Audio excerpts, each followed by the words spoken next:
Hey, everybody. How the hell are you? I hope you're finding your day, spreading a little love and kindness to everybody on this planet because, God, we need a little bit more of that every day. What do you think, Megan? We need a little more love and kindness in this planet? Got to keep spreading it. Yeah, I totally agree with that 100%. We got to spread love and kindness. Thrilled to have my guest here today. If you know who she is, I don't need to say anything. If you don't know who she is, you're going to enjoy this conversation. She's one of my favorite people on the planet in this business. She is so much fun to be around. She has got such a great heart for this business and such a great heart as a human being. I am thrilled to have her here. She's the senior director of all things cool that happen in the produce department, especially with local stuff. That's your new title, Megan. I just decided that for you. I'm going with that. I don't know how you can put that on a business card, but go with it. I'll just update my now. I love it. Please, everybody, welcome Meghan Diaz. She's here in the house. Go Dogs. I got to throw some Bulldog love on you real quick. Go Dogs. Thank you. Thank you. I won't bark. I'll leave that for my buddies over at RJO to do for me. But Yes, Bulldog alum. I love it. Well, welcome. I'm glad you're here. This is going to be a fun chat. I've been looking forward to this one all week and just being able to hang out a little bit and share about what you're doing and what your role is and everything else. So as I do with all my guests, I don't read bios because they're too many big words and I don't have the education to do it. So I'm going to let you tell everybody a little bit about yourself and then let's get rolling. Well, I'll break it down from the beginning. Born and raised in Monterey, California, Fresno State Bulldog alumni. Graduated college with the dream and idea that I would go work in my family's business in construction and design, and that lasted about 3 weeks. And congratulations. I made the bold choice to jump over to produce, and 21 years old, started brokering freight into Hunts Point and Baltimore and the East Coast market. Me and my handy BlackBerry on call 24/7. So it was a nice way to merge me into the produce industry on the deepest end.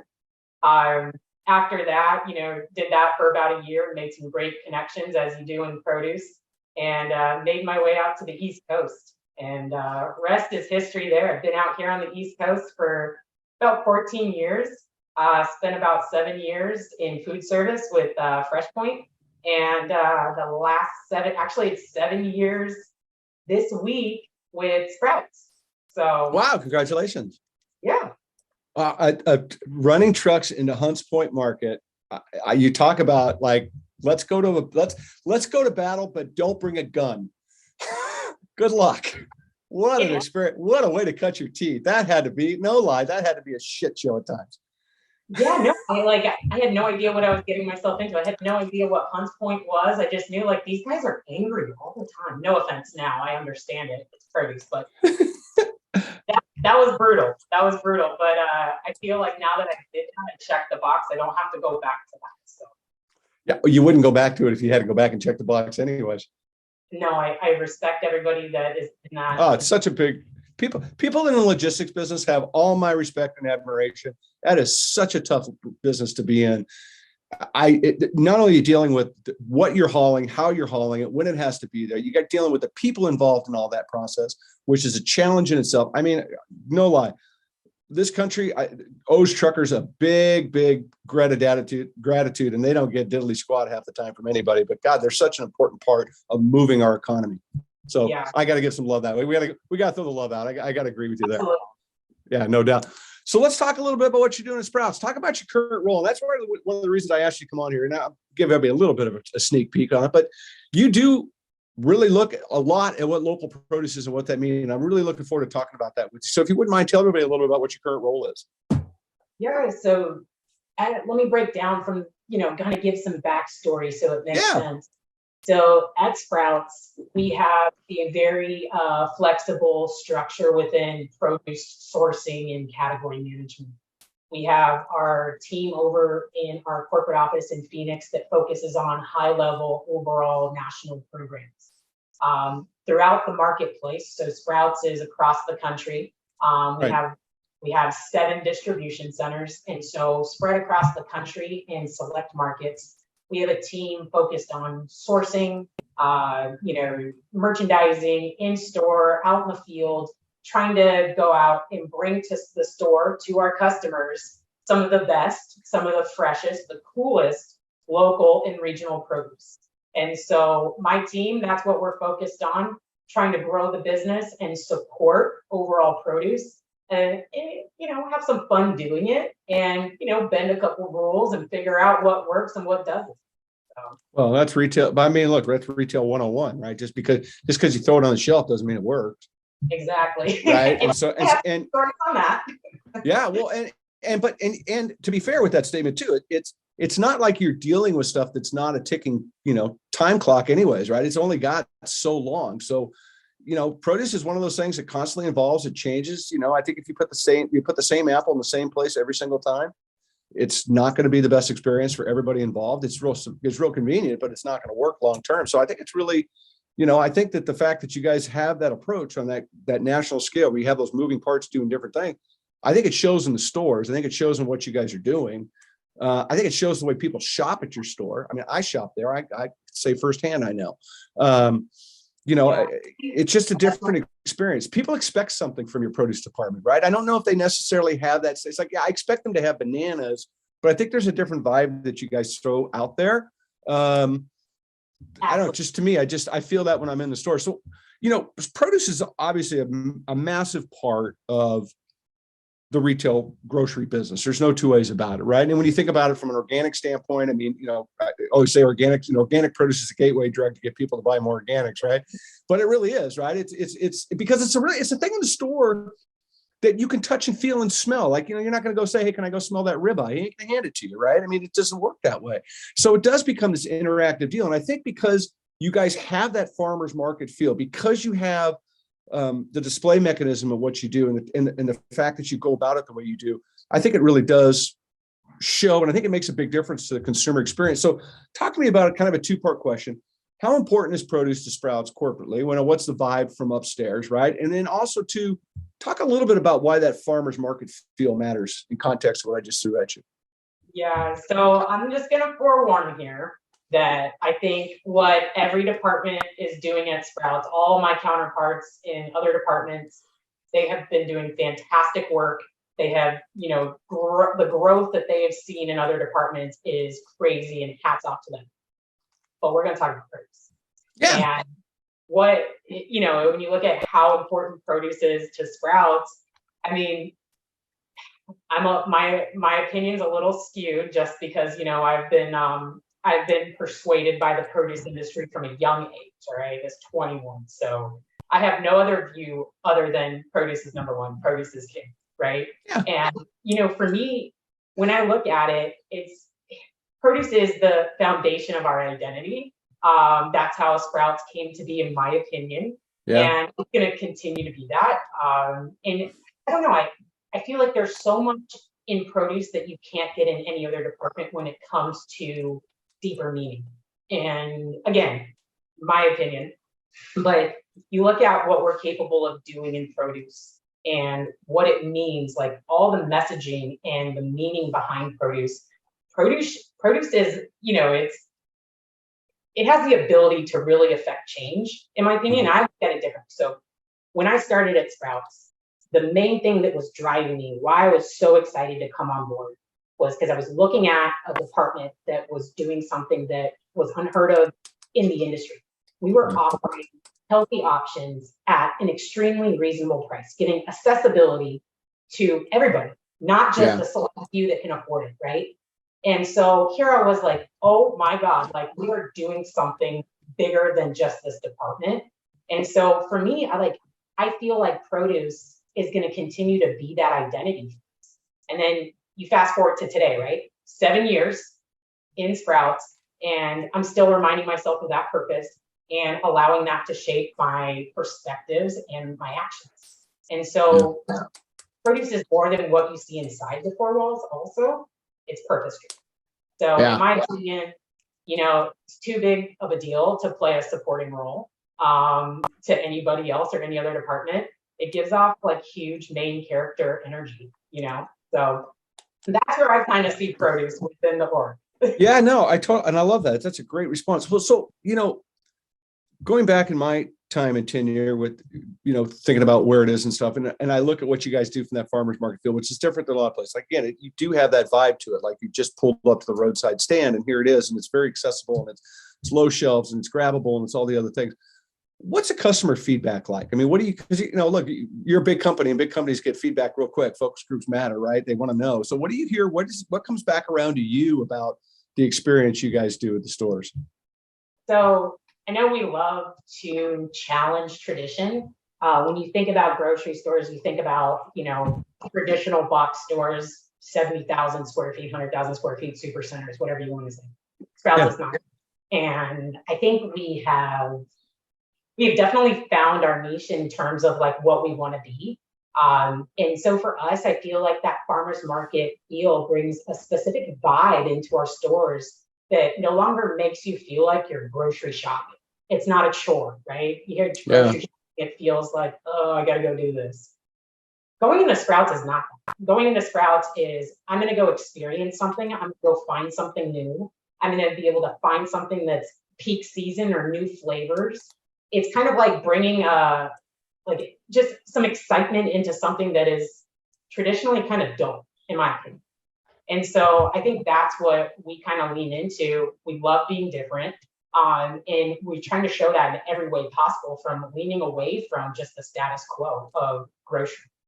Yeah, I love that. That's awesome. No, I agree with you. And I want to talk a little bit specifically about local, because it's something I'm talking about more. And one of the things I talk about is what terminology I use called local intent, right? And I think it's an interesting word when you associate the word intent with the consumer. Like what, they pull in, their intent is to come to Sprouts. They park their, they intend to park their car.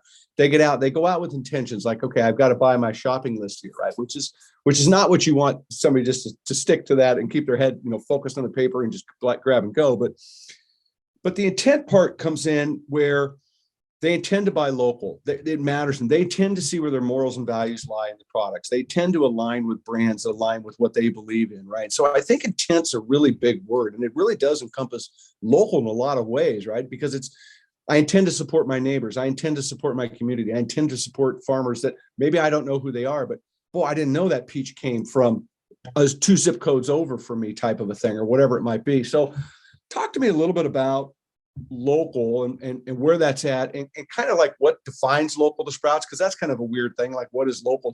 1 mile or 1,000 miles? I mean, if you can't get lettuce in Western New York in the wintertime because it's not local, it's like, do you still not eat salads? No. All right. So how does that define to you what local is? Yeah, local, I think from a very, very broad sense in, just the world today, is such a subjective measure or distance or, parameter. For us at Sprouts, we're across the country. I think we're 400 plus stores now. Yeah. And when you look at what local means in every single market, it's going to differ. If you try to say it's a parameter on a state border, or if it's a distance of mileage, you have to think about how that's received, right? So you take the state of California. From north to south end of California, it's almost 1,100 miles, right? That same distance is Miami to Washington, D.C. on the East Coast. Yeah. So if you want to say everything within the state of California is local, that's going to mean a little something different with that same mileage over on the East Coast. So we kind of take this into two different steps. We say within state, so it can be interpreted where it makes sense, like Florida, or we use mileage, which is 500 miles or less. Okay. So how important do you think local is to the consumers? I mean, because we're like, it's summertime, stuff's rolling, every state in the union's got something growing. And it does matter. I mean, there's no two ways about it, not taking anything away from that, but I mean, how important is it, do you think? Great question. I try not to have shitty questions, Megan. I don't. You knew that. I have been waiting for somebody to do this. No. So when you look at it, this is my perception of local, right? I love produce. All things produce, beautiful. Want to continue increasing consumption in every which way, regardless of where it comes from. But when you look at local, what is so special about it, right? It has become the last true seasonal source of produce for consumers, right? I love that. In today's economy, you can get anything, anytime, anywhere. So we are an immediate satisfaction type society today. And in my opinion, in food, local produce, the seasonal stuff, right? The Vidalia onions, the watermelons, the citrus. You have to wait for that. There's anticipation, you don't really have a lot of that anticipation or excitement for anything that is year-round. And a lot of consumers don't know, hey, cherries, that's cool, they're available year-round. But when are they like really good? When are they the best? When are they the sweetest? That knowledge has kind of gone to the wayside. But South Carolina peaches, when are those available? Oh, this window, and that's it? That's what I want. I can't wait for peach season, So I think local brings that excitement and that anticipation back. You think back in the day how people used to eat their diets, it was eat what was in season, right? Right. In the wintertime, if you were up in the Northeast, you're not looking shopping for watermelon, you're trying to get roots and potatoes and hard squashes, things to kind of go with the fare that's going to warm you up with weather or cool you down with the weather in the summer, like a melon or a berry or a stone fruit, right? So right. kind of takes like this traditional, hate the word traditional, but it takes kind of like, hey, this is what Mother Nature is providing at this time in this place. Let's really enjoy it, and only enjoy it for a limited window because that's all we got right now. And I mean, there's a lot of other ways you can slice this pie too. Like you could talk about what local produce does in specific communities. It gives access to people. It provides jobs. It continues generational farms on smaller scales. So I like to look at us supporting local as bigger than just, I think there's a lot of greenwashing and marketing play on the word local. But when you have the actions to back it up, the actions of bringing something to store level and celebrating it with your customers, getting them truly excited about, hey, we got yellow watermelon and it is so good right now, but it's only here for 6 weeks. Come get it. We're supporting the communities that we have our stores in with the fooders. We're really going after that. And I don't know, I think you have the potential to do that with local more than you would a commodity that's year-round, availability. And so, well, I agree. I think, yeah, no, 100% agree. Well, you said it, you can create that excitement around that short-term excitement, that blast, that thing. And let's be fair. There's something to be said about coming in, getting excited, bringing something home, coming back, getting it, and then go back and say, well, it's not here. Well, it's local, right? And I love it because one of the big narratives I really believe in is trying to work on getting people to better understand the value of food, right? Why do I value food? What does it mean to me? Why? And there's so many moving parts to that. It's a big, broad question. It's actually really hard to answer in a lot of ways, but I think local falls into that category of getting people excited again about their food. And to your point, you walk in, and if that apple's in the same spot every time you walk into that store, right? It's like, okay, that's just, you're not teaching anybody anything. You're not moving the needle. You're fulfilling the job that you're to do is to feed people food, but you're not taking it to the next level, which to your point earlier, how are we going to drive consumption if we don't drive excitement into it, right? People aren't going to try stuff if you don't tell them. So when you're at the store level a little bit, and you think about local, how do you guys like define it in the sense of like, how do people know? I mean, I know you guys just throwing signage at it. And do you guys go all in? Because I don't know because we haven't got there yet. It's starting to happen now. But I mean, is it print ad, radio? I know. Do you guys go that deep into the weeds when you start promoting it? Yeah, we're continuing to develop how we call out and share our messaging around local. Right. This is something that is a work in progress for us, and I don't want to say a new concept, but the structure we're putting around it is definitely in the younger stage. Right now, what we have in store level, it is signage calling it out, different types of merchandising mechanisms that are calling attention to it, and really just coming down to customer education. We're connecting with our store team members more today than I've ever done in my 7 years at Sprouts, educating about where things are grown, how they're grown, who they're coming from, because they're really the ones that are talking and connecting with the customers at store level. So we're doing a lot of things within the store. We're working on building that message and that brand outside the store to call more attention to. Yeah, I think I just think it's powerful when you bring, you're bringing the community in. You're bringing the community to the store anyways, but now you're bringing an aspect of the community into the forefront of the store, which allows other people to realize and recognize where they live, what's valuable, what's going on. And again, where's the value of the food, right? And being able to educate folks at what's in their backyard. Because I think to me, I agree with you. I think local is one of those things that was a buzzword for a while. I think it's been stomped over a few times by other things, other attributes that are trying to come up. But I think it's one of the more powerful ones that is there, that I would like to see it, more in the forefront. I mean, I think you guys do a great job example, but I can tell you, rattle off 5 places they don't do diddly squat with. I think it's a golden opportunity that they're missing to drive consumption, because, it leads me to think a little bit about the economy, right? Like, that has to affect your go-to-market strategy in all aspects of the grocery store, right? I mean, it is what it is. Prices are what prices are. But are you seeing, when you bring local in, are you seeing consumption behaviors change? Are you seeing people, like, all of a sudden you get into that local season? I'm going to throw a hypothetical. You get into the local season and the average shopper buys $2.50 worth of produce. But now all of a sudden, because this impulse is there, because it's community driven, because you're putting all that effort in the forefront of saying, hey, look what's here, and it's only 6 weeks. Are you seeing that consumption pattern change? Yeah, I think, when we talk about local, right? Like, it's not just the act of buying and then putting it on the shelf. You gotta put some work behind it.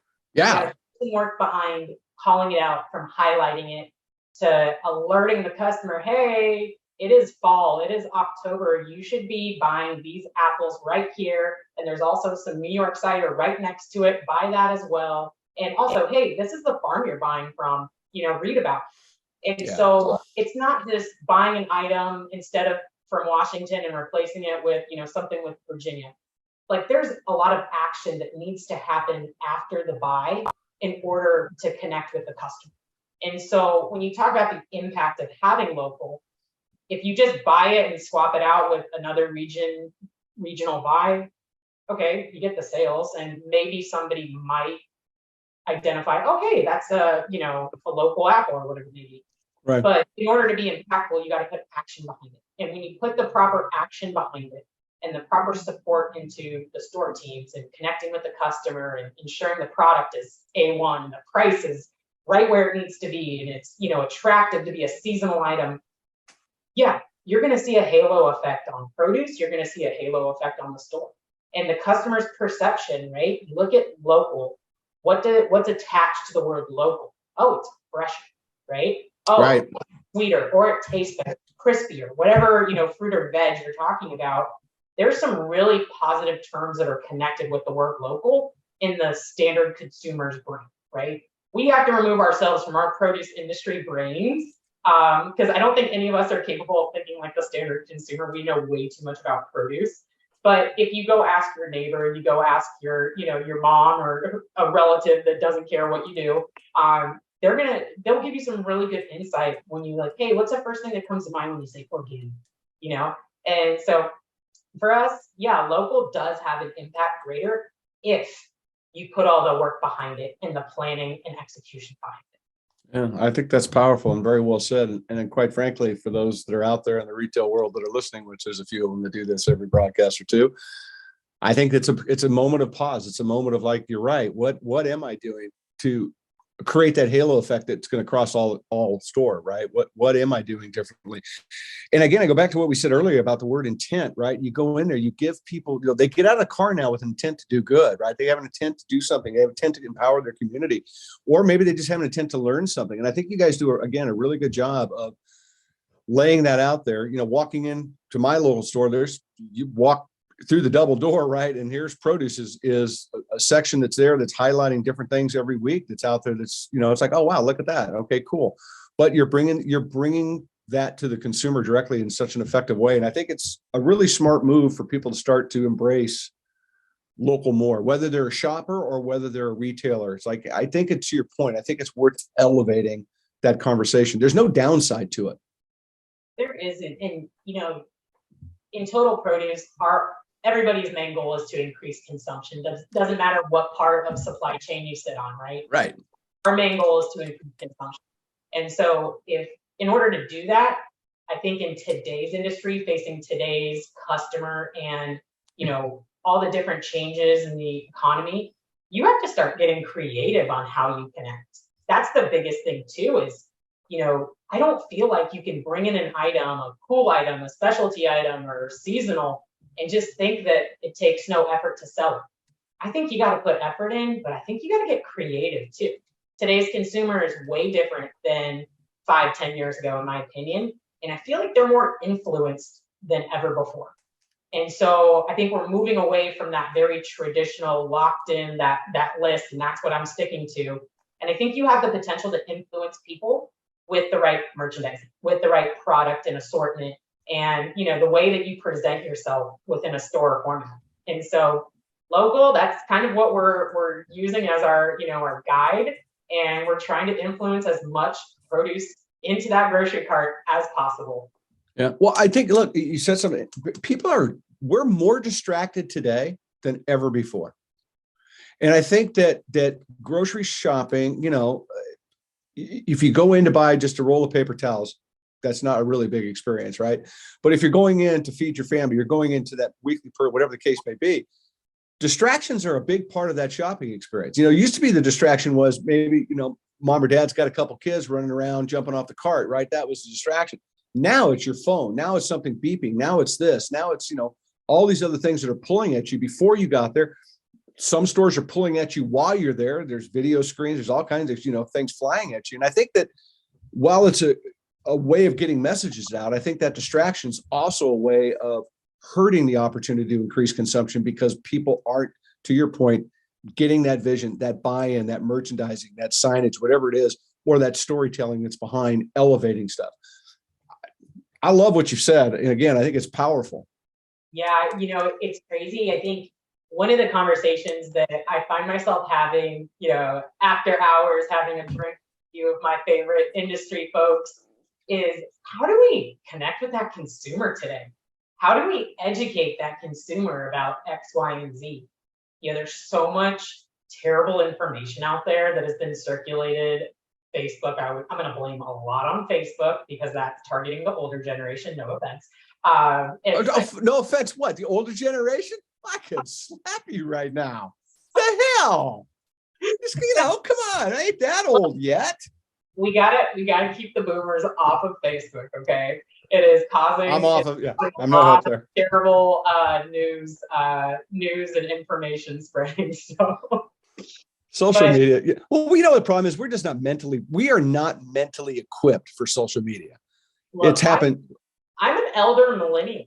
Okay. I'm not meant to be on social media. Like I refuse to get on TikTok. I can't do that. It's too fast for me. But I'd say, how do you connect with the consumer today? I think everybody is asking that question, whether you're in marketing, you're a merchant, at store level. I think there's, like you said, so many distractions, so many different ways, and your time to appeal to a customer, depending on, what they're facing, has drastically decreased, right? Mm-hmm. You don't want to have that attention span of the customer in your store. You better have your plan and know how to get in front of them before they even in. And so those impulse buys in produce departments that worked in the past, you're going to have to get more creative today, I think, to capture that same sales. 100%. Well, what's the average time somebody's on a website? Like 13 seconds. You know what I mean? It's like, because there's another website to go to, right? To your point, TikTok video coming, I got to keep moving. And I think that distraction process has been, because of this, because of the swipe, because of the next video up and all these other things that we get caught up into. And when I think about what you presented about the local aspect, about the fact that you're touching people in a way that is so unique, and you're doing it at the store level, their phone can't influence that. I mean, obviously they can be on their phone while they're shopping, right? But they've got that moment where they're actually visually present, and not stuck behind a screen. I think it's just a really smart strategy in today's world to touch them in that mannerism. It's working really well. So COVID was super hard to be able to interact with a customer. I heard about COVID. Coming out of COVID, though, we started to relaunch, the sampling and customer education and connection. And it's such an influential thing to do. And I love it when I'm in stores. If I'm in a store where the person doing the sampling has no idea who I am, and I'm talking Sprouts, I only shop at Sprouts, right? So I walk in and, they don't know who I am, and I'm in my civilian clothes, aka a tracksuit or, shorts and flip flops. And so, like a velour tracksuit, though, like 1970s kind of something cool. Oh no, straight up Adidas. Straight up Oh, I Adidas. like that. Nice. It's Adidas. I thought it was Adidas. I did take German, so I don't. But if I go to a store, I'll play dumb and let them educate me, and I love to hear it, right? And especially here in the market where it's product that I brought to market or my team brought to market, and I just love hearing them connecting with me, and Right. oh my God, this is so cool. Like this, it's made it full around. Like this is a success. But then there's other times where I'm in a store working with some store personnel, and I stand behind the sampling person and hear somebody so passionate about something that we brought to market, and I'm just like, the passion flowed down the stream, and Yeah. that's something that is huge, right? Because when I speak about produce, you're gonna get the full passion package, right? Like I can't talk about produce without my eyes like this and ready to go. And when I feel the effects of that on somebody, downstream in terms of like at the store level, the produce manager, the courtesy clerks, that to me is success. Like that is beyond measure. Yeah. Well, it's like having a good waitress or a good waiter, right? A good waitress, a good waiter, they can sell you anything. They can tell you this is the best dish you've ever going to have, and people are going to order it, and it's $39 as opposed to 19 to something else, whatever the case may be. But the fact that you've created that experience, which you can't do with the screen, you can't do on a website, but you can do in public, face to face. And I think that is such an important missing piece to a lot of strategy today, is that we don't interact face to face. I mean, people break up via text message. There's an app that you can break up with somebody on. I was reading about this the other day. Some app is like, hey, I'm dating this chick. I don't want to see you anymore. I'm going to send you a message via my app. It's like, we're getting to be that point now, right? But I think that it's just an incredibly powerful tool to touch people, because food matters, right? Food is medicine, and food has value. And I think the more we can educate people about what's happening locally, what's happening in their communities, and as far as even what's happening just in the department itself about the health and nutritional benefits, I think we need to do more of it. And I think, folks that want a lesson need to call you and figure out, what store to go to and what to look at, because I think it's, I see it. I see that interaction. I think it matters. I really do. In an ideal world, Todd, I would just be a produce influencer. Like I'm going to talk to you about this item today, and this is what it tastes like. This is where you go get it, mainly for Sprouts, right? But yeah, I had like 100 followers, but then I gave up, right? So if this could be my platform to launch now, my influencer like platform, and I'll speak on behalf of produce. If I could be the poster child there. Good. Meghan.com. Let's go. Meghan.com. She's going to be on, and you're going to be on TikTok. I can see it already coming. You're going to be TikTok dancing through the aisles. No, Yeah, I'm with you. Neither one of us. We're at pinky swear. We're together on that one. Yeah, okay. 100%. So what's going on? What's happening in the future? What excites you about stuff that's coming up, whether it's product or, ag technology is a big deal out there now. That's an evolving world, because it really is bringing a lot more produce locally in a lot of different ways. Consumer trends, I don't know, whatever you want to talk about. What's exciting coming up for you? Yeah, starting with like product, I've been introduced over the past year or so to innovation and seeds and different varieties, and kind of creating that process with the team of how do we bring better eating, better tasting, better looking, better growing product to the market. And that's been kind of like an addiction, right? You get your first trial in and it works, and you're like, oh my God, more. Yeah. So trying to pace myself and the expectations, but it's been fun leaning in. We're on year 2 of a yellow watermelon variety, learning a lot about the farm side of things and seeds and that whole kind of flow. Yeah. But we've had some really great successes over the past couple months. The Greater team is doing a lot of great work across the country too. So not just here in the backyard, Florida, but the team across the country is diving in and trying to find better tasting. We're just out there trying to figure out what's next and having fun while doing it. There's a few fails that I have in my pocket, and you know what? It was great learning lessons. Yeah. But overall, like, there's so much out there. There's so much to be explored. And when you have the right partnerships with the growers and you work with them, it can truly be a successful process.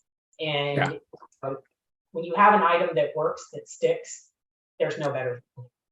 Yeah, I can't argue with that. And I love the fact that you guys think about flavor, because so much today is grown to ship, not really to eat, right? It's about growing something to get from point A to point B. And it's like, well, we'll see what happens. I mean, truth be told, I've got a honeydew melon that's sitting in my kitchen. No bullshit. This is week 4.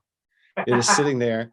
I mean, it might as well be a Big Mac in 5 years at this point. But I mean, it is literally, it's like, I sit there. It's like, I know it's not ripe. It ain't going to ever get ripe. It's just starting to get something going. I think this weekend I'll probably cut into and go, yeah, probably, could have given it 2 more weeks, but it's grown to ship, right? And that's the problem. It's not grown to eat. It's just grown to get there. And I think that does such a disservice to increasing consumption, and to your point of what you've made all along about getting people educated, getting people involved, getting people an opportunity to take a chance and make a choice, but to find something that's a great experience. That's going to bring them back to you every time.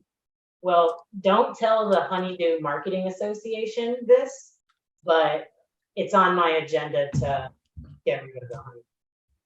Yeah, it's a tough melon. It's a tough melon. I mean, it's really, in a lot of ways, it's just a round cucumber anyways. Well, that's kind of the basis of what we're trying to do, not just in local, but in general at Sprouts, is look at what we're putting on the shelf and being super proud of it, right? I think in traditional grocery, we tend to just get hung up on hitting comps and putting things on the shelf because that's what we have to chase in terms of sales. But, I think how we're looking at things, and obviously a lot differently than big traditional box stores, is, hey, are we proud of this? Does this really provide a service? Does this really, give a good feel to this category when we put this here? And it's challenging, I think, traditional behavior and beliefs. And I think that's huge because, change is inevitable. And you're either going to you're going to keep changing and evolving, or you're going to be stuck in the past. And so, yeah, I love that. I mean, what a great way to come back around to the end of all of this, our conversation, that the difference you can make by, again, it's about pride. To your point, it's about, would I buy this? What is this going to taste like in a week? Right. I mean, just because you got the tomato out there that's nice and red, I mean, does it taste like a paper towel, when you take it home? Yeah. And I think that's really important to ask those questions, because you are doing a service to people, right? You have you can change America through food, right? It's one of the fastest ways we're going to do anything is, I say this all the time. You want to change this country's health. You want to change the climate. You want to change our kids. You want to change a lot of things that are happening. Start by doing a better job of getting people to appreciate food and put value into it, and recognize that the power that food has to change so many things. And I think you do a great job of that. Kudos for what you're doing. Hey, when you have such a great team that we're all focused on the mission of increasing consumption and doing it in a way that creates, we want to be different, but we also want to bring a lot of value to our customers and in the industry. And like I said, it's not easy. Everything's not a win, but there's a lot of learnings to be had. And you move into ag technology, that's throwing in a whole new element to our industry today and what it's capable of doing. And I know you asked me what are my thoughts on it? And I will tell you that I have a lot to learn in this space. And, I'm a key holder to the city of Salinas. So I want to be very cautious on the way I move around this question, but still learning about CEA and everything else in that space. But again, if our whole mission in produce is to increase consumption, and there's areas of the United States that still do not have ready accessibility to fresh, healthy food, then I think we're in the right track, right? We're moving in the right track, but understanding how to utilize those resources responsibly, I think, is something that I still want to learn about. Yeah, I think I agree with you. I'm a big fan of ag technology. I think that I look at it. We got 10 billion people coming. We got the aliens coming, and nobody knows what the aliens eat. at all. Anybody tells you that, they're lying or they're an alien because they know. So, but nonetheless, we got a lot of people coming, and we're going to have to figure out, and our resources are declining, our farmers are declining.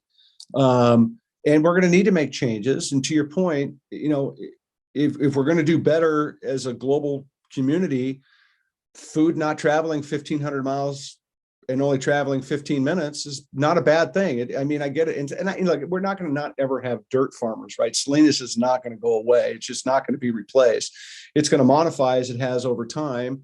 And other things are going to modify over time. But I think what's exciting about the technology is not only what they're doing today, what we're learning, the innovation, where it's going to do in 5 years, but what's going to do in 25 years, 50 years, because we don't know what the planet's going to be like in 25 years, right? So I'm glad that these guys are out there. And I'm glad to see retailers like yourself looking at it, paying attention to it, figuring out how to support it. And it's going to shake itself out in the next year. It seems like every week somebody's going belly up anyways out there now, right? So, it's going to filter out, and you're going to see companies that are maybe boxing something up today that are just IT, just, technology companies tomorrow selling what they're doing. But nonetheless, I think it's important we look at it. And I appreciate your comments about paying attention to it. It's a trip with some of the stuff they're doing. Yeah. And you know what? I think the nice part though is, you have a lot of different minds looking at the industry to try to find where to grow, right?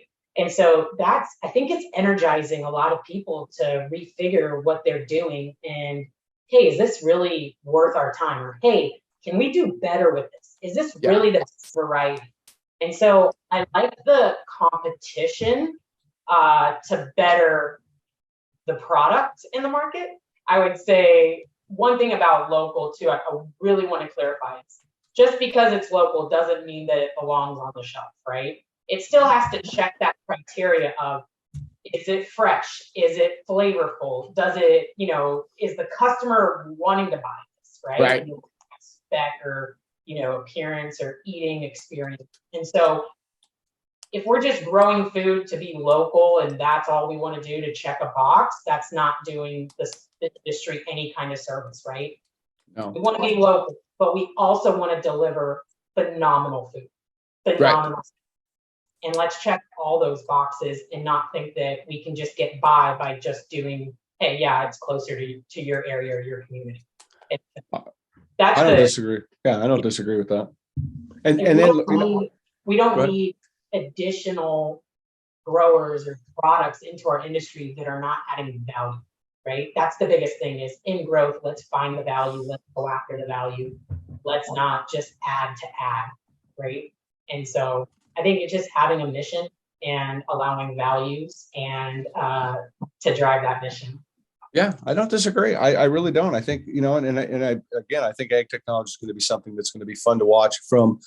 And there's so many cool parts of it too. You've got machines that are, weeding, knowing how to weed with artificial intelligence, grab the weed, leave the plant, and all these other. There's so many cool things. You got drones figuring out how many apples are on a tree and when they can pick and highlighting what. Some of the stuff these guys are doing is going to be great to see, right? And I love some of the companies that are flavor forward. There's some companies out there in the space that are, in my opinion, going to change the flavor of food, not by making lettuce taste like spaghetti, but really defining the flavor profiles and getting the right bricks and consistent bricks on something. And I think what these guys are going to be doing with strawberries and some of these other things are going to be really, really wild to watch over the next couple of years. Absolutely. And I think that's the exciting part of it is that we are creating an evolution of flavor where I think we got with some commodities, we have gotten into the groove of producing for shelf life or producing for grower attributes. And the customer just now finds it as a mediocre, whatever, right? And so we can evolution of flavor. Let's go. And CMO sense. Yeah, for sure. 100%. I love that. What's next for you? Anything exciting coming up the rest of the year? Anything big for your department with the local folks? just because you're getting into it now. This is, you're all in right now. You can't, you're in the battle. Yep. Well, the team is in the field, in the battlefield 24/7, 365 days a year. So summertime, yes, there's a lot of exciting crops, a lot of exciting items. I think the rest of the year, it's going to be fun. It has to be fun, right? In order for us to continue doing what we're doing, we have to have some fun. I I think for us, the biggest thing is just looking on how we can deliver. How can we provide that experience that we know our competition can? You know, Yeah. finding the ways to win that others are looking and trying to figure out, hey, how can I do that too? And so I think all of us are pretty energized to keep it going. This year's been challenging with crops and weather and markets. And oh wait, that's every year in produce, right? And Yeah, but so this one's been a little bit tougher. There's no doubt about that here on the West Coast. It's been a little bit tougher. I think the motto for this year is, you know, do differently, get creative, continue pushing forward, and, you know, just keep having fun. I think for me, going to continue to lead with passion, continue to drive with purpose, and really lift up my team and in the industry while I'm at it. So, bam, everybody, drop the Sharpie on that one, kids. I can't top that. Thanks for hanging with me today. Hey, this was a great way to end my day and my week, and so my cheeks actually hurt from smiling and laughing. Well, I love hanging out with you. You've always been just a fun brain to be around, and you bring so much positive energy, and it's just important to have that. It's infectious, and the business needs it. The world needs it. So thanks for being you and being out there and being in this space and, you know, kicking the dirts and, you know, reminding people why local matters, because it does. It's a big matter. And I think we need to be more cognizant of it at all levels of retail. Really, thank you for having me. It was my pleasure. Thanks everybody for being here. I appreciate you. Remember, go spread a little love and kindness today. We talked about in the beginning. We'll talk about in the end. Love and kindness wins at the end. I firmly believe that. Thanks for listening. We appreciate you. Check us out on social media, TLC Todd-versations. We're hanging out there because that's where like the Kardashians and all the cool people are. So that's why I'm there. And Megan's going to be on TikTok. So if you need her, just check that out. She's going to be full blown TikTok here right after we're done. We'll post her. What do they call it? A A handle? I don't even know. Look, we're TikTok handle. We'll put it up there. Thanks for being here, everybody. Take care.